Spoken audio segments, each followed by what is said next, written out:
Bridging generation gaps, racial gaps, socioeconomic gaps.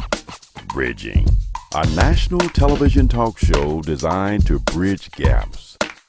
Let's start a conversation about critical issues confronting today's society. And now, here's your host with another episode of Bridging. Today in the studio, I have with me Morris Brown and Sherman Austin, two great guests, and we are going to be discussing pride, dignity, and honor in today's society. We are going to talk about probable solutions to bridging the gap with pride, dignity, and honor in today's society. Mr. Brown, thank you for being here with us today. Thank you for having me on the show. You're welcome. You've done a lot of great things in your state and around the country. Can you tell me some of the things you've done in your passion? Oh, absolutely. My main passion is education and self-motivation. I believe in these things strongly as things that I've lived through and had to do myself. Graduated from high school, couldn't read and write. Went back to school to learn to read because I was having difficulties in my life filling out checkbooks and reading things that were coming to me, and I needed answer to them. So I joined an educational society called the Memphis Literacy Council. Okay. I went there and finished the program books that they had, and once I finished that, I taught a creative writing class, and I went on to join the board of directors. I served on the board of directors with the Memphis Literacy Council for 8 years, and in Nashville, Tennessee, I served on the Tennessee Literacy Coalition for 4 years, and with Lombard Literacy International, I served on their Speakers Bureau. Wow. So a lot of your work has been surrounded in literacy. And Absolutely. what fueled that passion is because you could not read and write leaving high school. So give me one thing, one struggle. What was the biggest struggle in not being able to read and write when you graduated? Filling out checks and things like that, money orders. Wow. If I had to do things like that, I could do a lot of things in my life, like fix cars and do other things, but I was still lacking the literary skills, so I went back to school to achieve it, and once I did, I started wanting to know, what can I do with this newfound skills, and so I went and I started trying to do everything. I decided I wanted to paint. I had been drawing my whole life, but everything I did up to that point, I had always did in pencils or pens, because I didn't know how to mix colors. I didn't feel like I would know how to do oil paintings or acrylics or things like that. So I got a book, Bob Ross' Way to Painting, and I read that, and I started learning to paint. Wow. So it's amazing that a whole world opened up just from knowing how to read. I don't think many people really understand that reading is the foundation of all education. You have to know how to read to do math, science, social studies, almost anything. And you learned how to read and then learned how to paint. Wow. I tested time and time again. Awesome. I also learned to play the bass guitar. Had a friend of mine to write out the rudiments of music for me, and then I applied it accordingly to my fretboard on the guitar, learning music. And then I'm like, well, what else can I do? I started writing. I've written many poems and things. Wow. Then I'm like, well, it's still more I can do.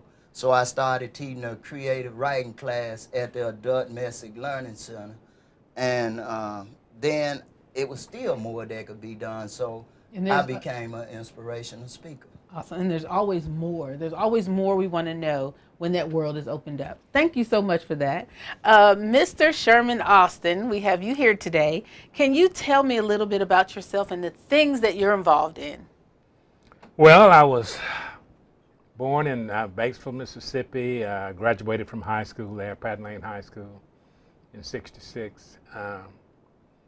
Went in the military, served in the United States Marine Corps, and went to Vietnam, and got out and sort of bummed around for a moment trying to find out what I wanted to do and where I was going to go, and ended up going to broadcasting school and getting into broadcasting, and Okay.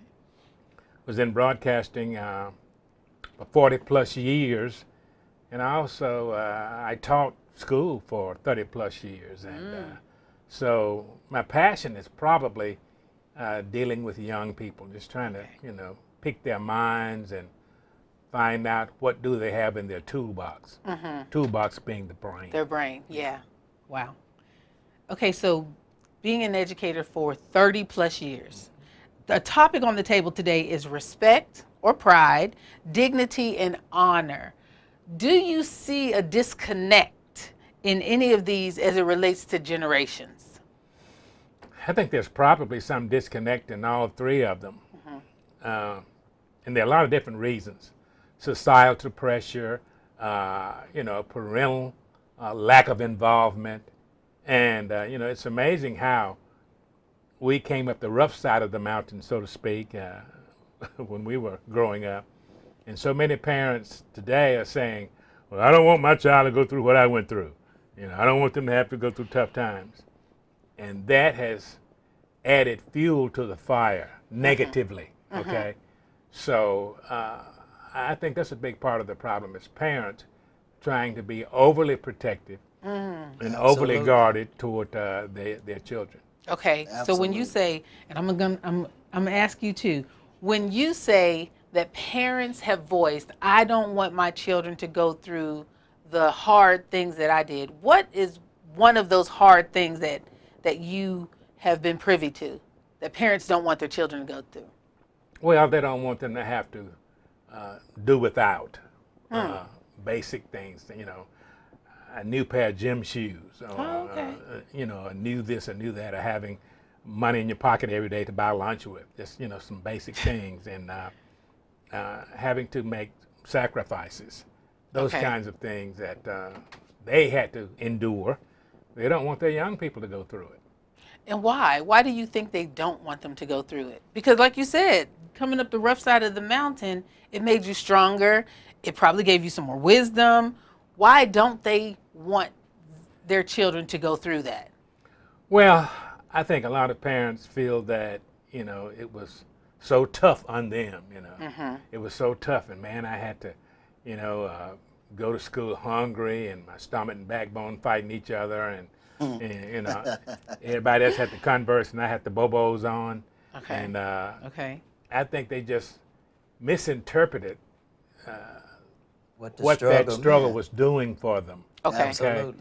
And so they transferred that to their children, but it had a negative impact because they didn't sit down and tell them, hey, I went through this, I wore the Bobos, I didn't have the Converse, but guess what? I learned from that. Here's what I learned. Right, the You lesson in that, You the know, lesson See, there's a in lesson. the struggle. There's a lesson even in the struggle and the negativity, Absolutely. but we fail to impart that to our children. And I really believe that. And we can take that just to regular nature. There's a lesson in the struggle when you're talking about the butterfly and the caterpillar. Sure. If you open that chrysalis before the butterfly struggles through there, or the caterpillar struggles through its chrysalis, you can damage it. That's You can cause it to not form the way it's supposed to form. So when we take the struggle away from our children, do you think that we make them weaker? Weaker. Okay, Absolutely. tell me about that. Well, here's the thing. Growing through struggles myself, when I was at my lowest point in life, is when I understood things the best. I accepted the teaching of my parents, and I respected that, and I needed what they gave us. My parents whipped us. They reared us. But they never whipped us and not explained to us why they were doing it. They told us, look, if you do what you're doing today, when you grow up without a clear understanding that what you're doing is wrong, police ain't gonna whip you with love. They gonna whip you. She said they will beat you, kill you, and do other things to you. And I found that all these things are true. But what they did was they gave us value. Okay. And they taught us that it's consequences for everything that you do in life. Now, all of us have problems in life, but how we deal with those problems determines our outcome. Absolutely. Absolutely. Okay, you talked about consequences. I'm going to ask you first, have we taken the consequences away from our children in today's society? Do you think in your generation consequences were held and given, and now that children do things and we just, oh, it's okay, have we removed the consequences? Make excuses for them. To a great degree, we have. Okay. To a great degree, we have, and that has caused a lot of the negativity that we see is because a lot of young people, I'm not going to paint with a broad brush, but there's Right. too many young people who say, well, I'm just going to do it and, the heck with it. I'm not going to worry about the consequences. I'm going to do it now because it feels good, and hey, mom and dad don't care, or mom doesn't care, so hey, I'm just going to go ahead and do it without looking in the back of their mind and say, hey, if I do this, this is what's going to happen. It hadn't been explained to them. Okay. It hadn't been explained to them. And there we go with that disconnect again.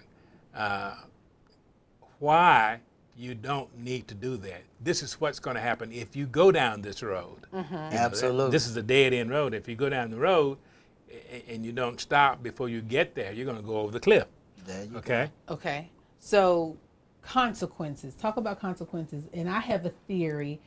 For me, it's not so much as consequences. I'm going to tell you what I think in a second. Okay, go ahead. Oh, you want me to talk about consequences? Yes. You think consequences have been removed? Because you were chiming in. You was like, absolutely, yes, I agree. Right, absolutely. Well, So what do you agree here's the thing. I didn't learn to read and write and stuff as I should have as a child. The consequences for me was, after I graduated high school, I had to go back. This 6-7 years that I could have been doing other things. Right. But I thank God for that because He gave me an opportunity to learn things from a different perspective. Let's say, had I learned to read and write in school as I should have, well then I don't believe I would have had the passion to educate others, and I probably would have taken it for granted and wouldn't have explored, okay, I can read and write. It's a lot of people can read and write, don't do nothing with their life. You're right. You are absolutely right. And I think that God gave you that different perspective. And as the Bible says that all things work out for our good, that actually worked out for your good, because you're saying if I had learned when I should have learned, I probably would have took it for granted. Absolutely. When really with you going to school, that was your right to learn. You had the right to learn. And I feel that, our educational system now has dropped the ball on some things, like you graduating and not being able to know how to read and write. That should have never happened. Well, what they did was, I think it was along about the 3rd grade, they put me in a slow learning class. So instead of me learning to read and write, what they started doing was teaching me how to do crafts and things, because they thought that would be our life. Everybody that was in the slow learning class. Now, I did learn how, they put me in clothing, they put me in wood shops, they put me in metal shops. Other things. Right, but I wasn't reading and stuff. Right. But now, I was fortunate enough to do this. I still learn because I listened. I listened to what my parents told me when I was in class. I listened to what my teachers said and did, even though I couldn't read them. But the reason why I listened so intensely, because I knew I couldn't read. That's good. That's good. Okay, so here's my perspective on it. Yes, there are consequences, because for every action, there's a reaction, and there are consequences. But also, you touched on it, but you didn't say it, cause and effect. Absolutely. We don't teach our children. Well, I think we've dropped the ball on really expressing what cause and effect is. You do this, then this is going to happen. Okay, so I have some more questions for both of you. We're going to take a quick break, and we're going to come back, and we're going to talk about the disconnect with respect. The book Mental Kidnapping by Stephen Treadwell will help strengthen you spiritually with evidence from the Word of God. Everything we do begins with a thought. Think twice before you speak once, casting down imaginations and every high thing that is exalted against the knowledge of God. Let the real you shine through. Get encouraged, blessed, and motivated. Go to lulu.com or call 844-212-0689 to order your copy of Mental Kidnapping. And I got hit by a car. Okay. Knocked up 8 feet in the air, landed on the windshield. Wow. Died twice on the way to the hospital. So I was in a coma for 15 days. I came out the coma, found out I was paralyzed. I never thought of myself being a writer. Every paper I wrote in college was, it was about, the word of God. Right. Amen. And so that's why I live. I live, you want to find me, I'll be in the secret places. Well, mental kidnapping is anything that takes you away from the will of God. Mental Kidnapping by Stephen Treadwell takes you behind the bars of the human mind. Stephen Treadwell, a talented writer, a must-read for everybody. Get your copy today at lulu.com. Thank you for coming back. I'm Dr. Mel, and with me today I have guests Morris Brown and Sherman Austin. We have been having a great conversation about gaps, generational gaps. We're going to continue the conversation with talking about respect. Is there a disconnect in respect as it relates to generations? Because you are, how old, sir? 73. 73. I did like this earlier. Like, I want to live to be 73. And So would I. and It's a blessing. be as healthy as and be he as is healthy, at right, 73. and have this wonderful conversation and just be able to still, go about everything that you want to do. Absolutely. Because earlier he asked you, he said, so what do? You said, as little as possible. That's good. Okay, and how old are you? I'm 57. 57. So we have different generations represented here at the table, and I am 27. 27 plus some, because I don't want to lie. No, I'm not even in my 20s or 30s or 40s. Hi. Okay, so we have different generations represented at the table, and we're going to talk about respect. You've been in the classroom for 30 plus years. I'm an educator. I've been in the classroom and admin, adjunct professor for 25 years. And you are so involved in literacy, education, and working with young people. Is there a disconnect with respect as it relates to generations? Yes, Yes. Absolutely. definitely. I say yes too. Is it unanimous? The answer is yes. So now, what is that disconnect, and how can we bridge that gap? Where have we dropped the ball? But first, what is the disrespect? Well, the disrespect is not having reverence for, your seniors, not having reverence for things that are deemed sacred in society. And there are a lot of reasons for that. The primary reason is that we haven't been taught it for the most part in our home. We have, when I say we, I mean our generation, Society my as a generation, whole. society. We have allowed things to just roll on, For instance, young people talking back to their parents. I mean, really just getting snappy with them, just saying, "Now, mama, now," Absolutely. If I had done that, man, my mouth would have been turned sideways. Hey, here. But that's just one example. Uh-huh. But it's a big societal problem, but it's more parental than anything else because we have allowed it. We have kowtowed and switched roles. We have become the child, and the child has become the parent. So I'll say this. Parental influence and involvement has to be of such nature that it overrides everything else, okay? It has to be. If it isn't, then you're going to have problems. And one of those problems, a big one, is disrespect. And I'm gonna jump in and say and add something to that. Positive parental influence. Because you can have a parent in the house and they do more damage than the world will ever do to a parent. So I just want to just put that caveat in there. Positive parental influence is the foundation for bridging these gaps that we see. And you said talking back. Okay, so I have to have this dialogue with you. I call it giving children a voice. How much talking back is really disrespectful? Because can they ask a question like, why? Why do I have to clean my room? Well, it's the way you do it. Okay. It ain't what you do, it's the way how you do it. It ain't what you eat, it's the way how you chew it. Okay? What? So, listen. This thing of talking back, you can allow your child to ask why, but it's the tone. It's the tone and the manner in which they do it. Right. And you can hear and see belligerence, You can. you know, and when that happens, you need to stop it right there and hit the brakes. You don't talk to your mom or dad that way. Okay. Absolutely. Okay. I'm the dad, you're the child, okay? You don't talk to adults that way. Right. You need to stop it in the tracks when it happens. Okay. Okay? Don't allow it to go on and just kind of, you know, because if you do, you're creating a slippery slope. All right? So once you do that, show them that, hey, it's the way you say it, it's the tone that you're using that is very disrespectful to me and to adults, period.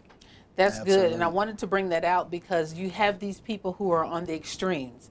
Some people think that children should be seen and not heard. That means they have no voice, they can't ask questions. And then there's those who just let their kids do everything, talk any kind of way. Why I got to, you know, all of that. But there is a middle ground, and you just spoke about that. There is a middle ground. There is a way for children and young adults to ask and question, because I teach my children all authority ain't right.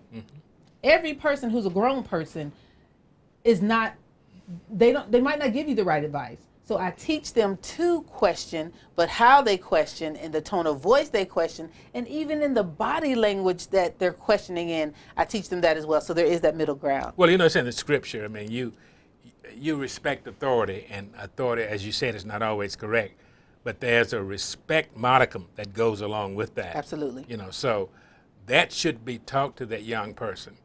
If the teacher tells you something that you don't necessarily go along with or agree with, I mean, you respect it. You don't jump up and get belligerent and throw a brick. Absolutely. Right. You know, you go along with it, then you come back and you come home and say, Mom, I was told to do this, that, and the other today. I know it wasn't correct, but I was told that. And you sit down and talk about Let it. your parents take You care know, of it. and you understand at that point that everything that's told to you, you're not going to agree with it. Right. But if it's an authority figure, then you respect that authority figure, and that Absolutely. should be taught at home. Absolutely. Absolutely. So there's a difference. I hear you saying there's a difference between blind respect, because they have to understand that, you know, sometimes people aren't right, but there is a common general respect that you don't just jump up and say, you're wrong.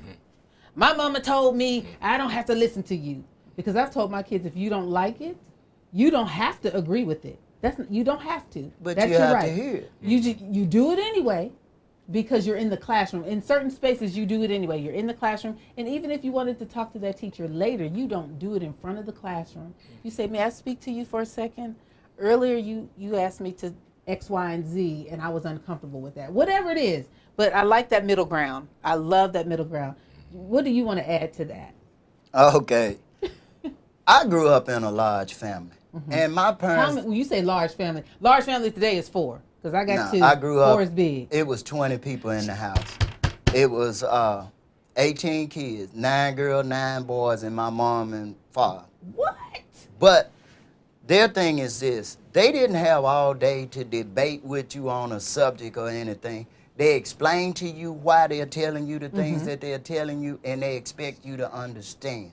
And whether you agree with it or not, no, we didn't have that type of voice. And we weren't allowed to tell our mom and dad, well, I don't feel like what you're saying is right. Because as a child, your job is to learn, and your parents' job is to teach you. And the reason why my parents always used to tell us that, yeah, you might see them do some things that are wrong or you feel is wrong. Reason why they said, do as I say and not as I do, is because, yeah, we as human, we sometimes make mistakes, but that don't mean you get to make that same mistake. My parents told us that if they teach us something wrong, the Lord is going to take care of them for that. They'll get their punishment from the Father.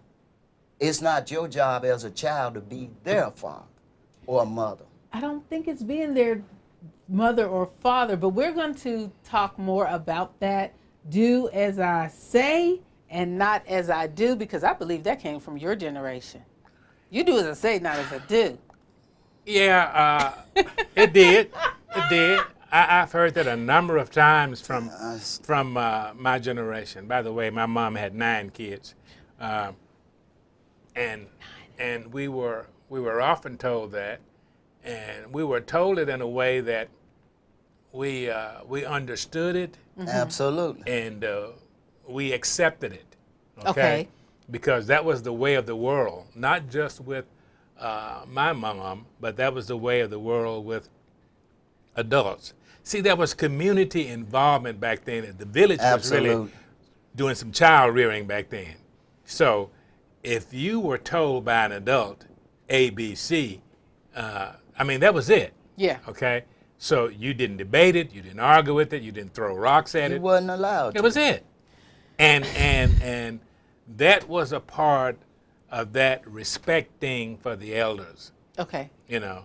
And it was also that respect thing for what parents told you and what they showed you, okay? Okay. So it just sort of grew up in you, you know. Absolutely. You didn't necessarily have to like it or agree with it, but you knew that you had to respect it. And you learn from it. I really, really, really want to talk more about this respect thing, because do as I say and not as I do. I understand that you internalized it and you're better for it now, but we live in a different generation, and we are rearing a different generation of children. But here's the thing. here's- And I don't mean to cut you I off. know. Here's the thing. You want to Here's say the thing. same Here's thing the- I here's- want. here's I the thing. guarantee Go you. ahead. I don't Go mean to ahead. cut you off, but You here's got, the thing. you got 1 minute. You And got 1 me- minute. yeah, let me Go. talk Here's on my that. 1 minute. We're living in a different generation, but God's word hasn't changed. It has. Thank you. His word for the universe is still the same. Yes, society has changed. Society has moved this way and that way, and we have just sort of flexed along with it. But I said earlier, and it's an old saying, if you don't stand for something, you'll fall for anything. Absolutely. And the way of the world has changed, Yeah. but the way of the word has not changed. Amen. Okay? I agree with that. I agree totally with that. do. Okay. But- in your 1 minute. Yeah, Do here- as I do, and no. See, I can't even get it right because I don't say this Do in my as I- house, y'all. do I as don't I this. say and not do as as I I say do. and not as I do. I'm not gonna try to remember that. You guys, today has been a great day. We had a great conversation with 2 great guests, and I hope you join us because I'm having them come back for part 2 with. We're gonna start with respect, and then we're gonna see where it goes from there.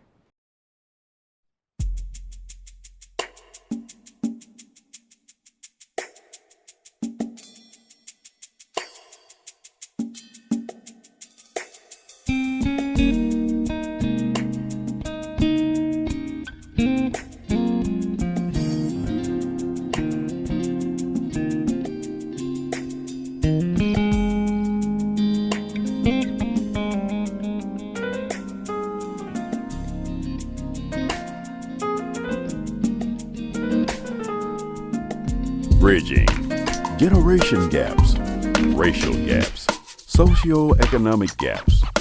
Bridging, a national television talk show designed to bridge gaps.